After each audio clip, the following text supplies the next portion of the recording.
અમદાવાદમાં ફરી ચાલ્યું દાદાનું બુલડોઝર. ચંડોળા પછી ઇઝનપુરમાં મેગા ડિમોલેશન હાથ ધરાયું. 900થી વધુ મકાનો પર એએમસીની આ મેગા ડ્રાઈવ. ઇઝનપુરના રામવાડી તળાવ વિસ્તારમાં ડિમોલેશન. 50 વર્ષથી ગેરકાયદે દબાણ પર બુલડોઝરની કાર્યવાહી કરવામાં આવી. 500થી વધુ પોલીસ કર્મચારીઓના કાફલા સાથે આ ડિમોલેશન છે. પોલીસ અને એએમસી સંયુક્ત ડિમોલેશનની કામગીરી શરૂ કરી છે. તળાવના પુનઃ વિકાસ માટે એએમસીનું મેગા ઓપરેશન ચાલુ. 20 જેસીબી તેમજ 500થી વધુ પોલીસ અને મનપા કર્મચારી હાજર છે.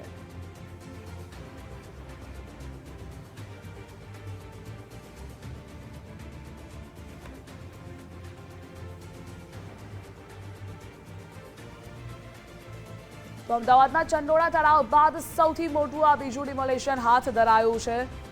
ફરી એકવાર દાદાનું બુલડોઝર ચાલ્યું છે. 900થી વધુ મકાનો જેના પર એએમસીએ આ મેગા ડ્રાઈવ ચલાવી છે.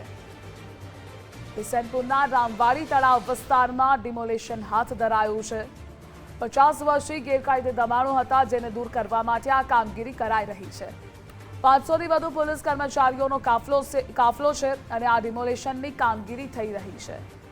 પોલીસ અને એએમસી સંયુક્ત ડિમોલેશનની કામગીરી શરૂ કરી છે. તો તળાવના પુનઃ વિકાસ માટે એએમસીનું મેગા ઓપરેશન ચાલુ છે. 20 જેસીબી તેમજ 500થી વધુ પોલીસ અને મનપા કર્મચારીઓ પણ હાજર છે.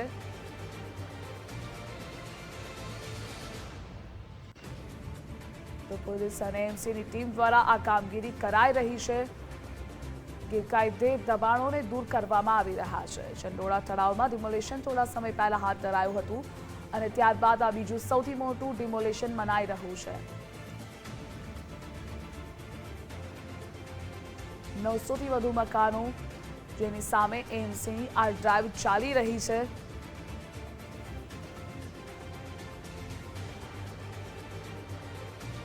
એએમસીનું મેગા ડિમોલેશન એએમસીની આ મેગા ડ્રાઈવ છે જે ડિમોલેશન કરી રહી છે.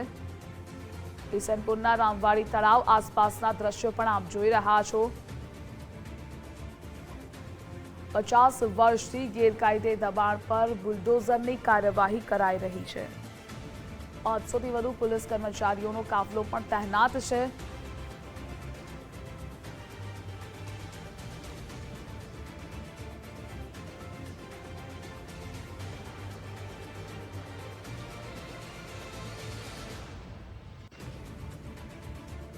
તો પોલીસ અને એએમસી સંયુક્ત ડિમોલેશનની કામગીરી શરૂ કરી છે. તળાવના પુનઃ વિકાસ માટે એએમસીએ આ મેગા ઓપરેશન ચાલુ કર્યું છે. જેટલા પણ આસપાસના ગેરકાયદેસર દબાણો હતા તેને દૂર કરવામાં આવી રહ્યા છે. તળાવનો પુનઃ વિકાસ કરવા માટે એએમસી દ્વારા આ કાર્યવાહી કરવામાં આવી રહી છે. 20 જેસીબી દ્વારા ડિમોલેશનની કામગીરી કરાઈ રહી છે. 500થી વધુ પોલીસ અને મહાનગરપાલિકાના કર્મચારીઓ ત્યાં સ્થળ પર હાજર છે અને આ કામગીરી કરી રહ્યા છે.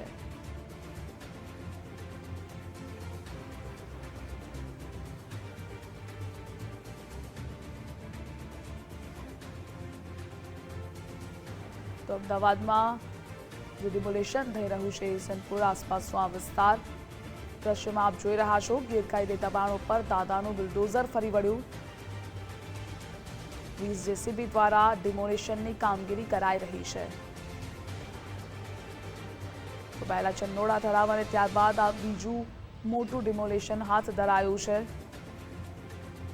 મોટા પ્રમાણમાં પોલીસ ફોર્સ પણ તૈનાત કરવામાં આવી છે. ગેરકાયદેસર દબાણોને સામે આ એક્શન લેવાઈ રહ્યા છે. રામવાડી તળાવ વિસ્તારના આ દ્રશ્યો છે જ્યાં ડિમોલેશન થઈ રહ્યું છે વહેલી સવારથી. જોકે તળાવનો પુનઃ વિકાસ કરવાનો છે અને તેને ધ્યાનમાં રાખી ડિમોલેશનની કામગીરી કરવામાં આવી રહી છે.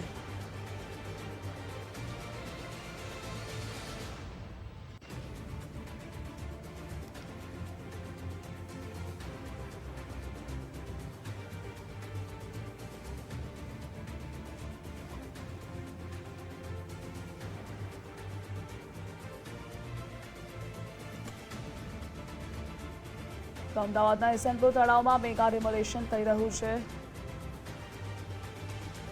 ઇસનપુર તળાવમાં છેલ્લા અનેક વર્ષોથી દબાણો કરાયા હતા અને ચંડોળા તળાવની જેમ જ ઇસનપુર તળાવમાં 1000થી વધારે લોકો રહે છે. દબાણોને દૂર કરવા માટેની કાર્યવાહી કરવામાં આવી રહી છે. વહેલી સવારથી જ આ કામગીરી થઈ રહી છે. તે મેગા ડિમોલિશનની શરૂઆત થઈ ચૂકી છે. મહત્વનું છે કે ચંદોળા તળાવ બાદ કહી શકાય કે ગુજરાત રાજ્યનું સૌથી મોટું આ ડિમોલિશન કહી શકાય. 1000 કરતાં પણ વધારે જે મકાનો છે તે કોર્પોરેશન દ્વારા તોડી પાડવામાં આવ્યા છે.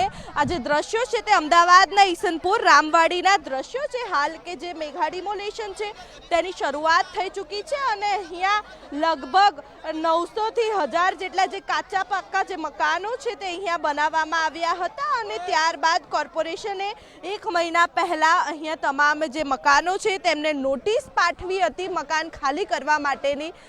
ત્યારે કેટલાક જે સ્થાનિકો હતા તેમને મકાન ખાલી કરી દીધા હતા અને કેટલાક એવા પણ લોકો હતા કે જેમને પોતાના મકાનો ખાલી નહોતા કર્યા અને હવે કોર્પોરેશન દ્વારા જે મેગા ડિમોલિશન છે તે શરૂ કરવામાં આવ્યું છે. ઈસનપુર તળાવ પરના જે ગેરકાયદેસર દબાણો છે તેની પર હાલ જે દાદાનું બુલડોઝર છે તે ફરતું જોવા મળી રહ્યું છે. મહત્વનું છે કે આજે વહેલી સવારથી જ જે ડિમોલિશનની કામગીરી છે તે શરૂ કરવામાં આવી છે, જેમાં એએમસી અને પોલીસ વિભાગના સહકારથી આજે ડિમોલિશન છે તેની શરૂઆત કરી ચૂકી છે. મહત્વનું છે કે આ સમગ્ર જે વિસ્તાર છે ત્યાં રામવાડી તલાવડી હતી અને આ તલાવડી પર જ જે ચંદોળા તળાવ હતું તે જ પ્રકારે અહીંયા જે ધીમે ધીમે અહીંના જે સ્થાનિકો છે તેમને મકાનો બાંધીને જે રહેવાની શરૂઆત કરી દીધી હતી. એટલે કે લગભગ 50 કરતાં પણ વધારે વર્ષથી અહીંયા આ દ્રશ્યોમાં જોઈ શકાય છે કે આ સમગ્ર વિસ્તારમાં જે મકાનો છે તે મકાનો આવેલા હતા અને હવે જે ડિમોલિશનની જે કામગીરી છે તે શરૂ કરવામાં આવી છે. સૌ પહેલાં તો ગુજરાત રાજ્યમાં જેટલા પણ ગેરકાયદેસર દબાણો છે તે દૂર કરવાની રાજ્ય સરકારે કાર્યવાહી શરૂ કરી દીધી છે અને તે પહેલાં કોર્પોરેશન વિભાગે જે સર્વે છે તે સર્વે કર્યો હતો અને આ સર્વેમાં ચંદોળા બાદ હવે જે ઈસનપુર વિસ્તાર છે તે વિસ્તારમાં સૌથી વધારે જે કાચા પાકા મકાનો છે તે ગેરકાયદેસર બનાવવામાં આવ્યા હતા અને ત્યારબાદ હવે એએમસી પોલીસ અને ફાયર બ્રિગેડની જે ટીમ છે તેના સહકારથી જે કામગીરી છે તે શરૂ કરવામાં આવી છે. મહત્વનું છે કે મોટી સંખ્યામાં જે પોલીસ વિભાગનો જે કાફલો છે તે અહીંયા જોવા મળી રહ્યો છે. મહત્વનું છે કે ડિમોલિશન પહેલાં કોર્પોરેશન વિભાગે પોલીસ કમિશનર પાસે જે પોલીસ બંદોબસ્ત છે તે માંગ્યો હતો. કોઈ અનિચ્છનીય બનાવ ન બને તે માટે આ પ્રકારની જે કાર્યવાહી છે તે કરવામાં આવતી હોય છે. ત્યારે અહીંયા મોટી સંખ્યામાં જે રીતે ચંદોળામાં પોલીસ વિભાગનો કાફલો હતો તે જ પ્રકારે અમદાવાદના ઈસનપુર વિસ્તારમાં પણ ડિમોલિશન જે પોલીસ વિભાગનો જે કાફલો છે તે જોવા મળી રહ્યો છે. કોર્પોરેશન વિભાગના પણ તમામ જે કર્મચારીઓ છે તે વહેલી સવારથી જ કામગીરી કરી રહ્યા છે અને સાથે સાથે પોલીસ વિભાગ પણ તમામ જે પ્રોટેક્શન છે તે આપી રહી છે. સમગ્ર જે તળાવ વિસ્તાર હતો તે કોર્ડન કરાયો છે અને રામવાડી વિસ્તારનો જે તમામ જે રસ્તાઓ છે તે પણ હાલ બંધ કરવામાં આવ્યા છે અને જે કાર્યવાહી છે તે શરૂ કરી દેવામાં આવી રહી છે.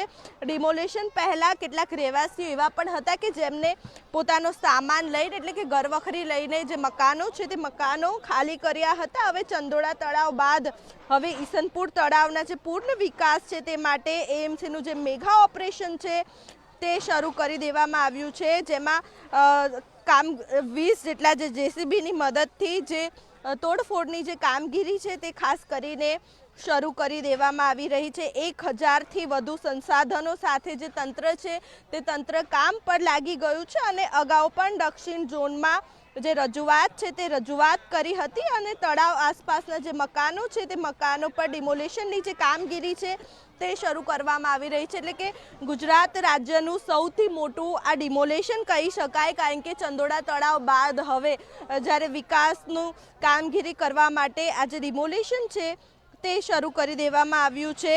જે મેગા ડિમોલિશન છે તેની શરૂઆત થઈ ચૂકી છે અને 1 મહિના પહેલાં પણ જે સ્થાનિકો છે તે સ્થાનિકોને નોટિસ પાઠવી હતી. ઈસનપુર રામવાડી તળાવમાં છેલ્લા અનેક વર્ષોથી જે દબાણો છે તે દબાણો કરવામાં આવ્યા હતા અને ચંદોળા તળાવની જેમ જ ઈસનપુર તળાવમાં પણ 1000થી વધારે લોકો અહીંયા કાચા પાક્કા જે મકાનો છે તે મકાનો બાંધીને રહેતા હતા, ત્યારે તમામ દબાણોને દૂર કરવા માટેની જે કાર્યવાહી છે તે આજે શરૂ કરવામાં આવી છે.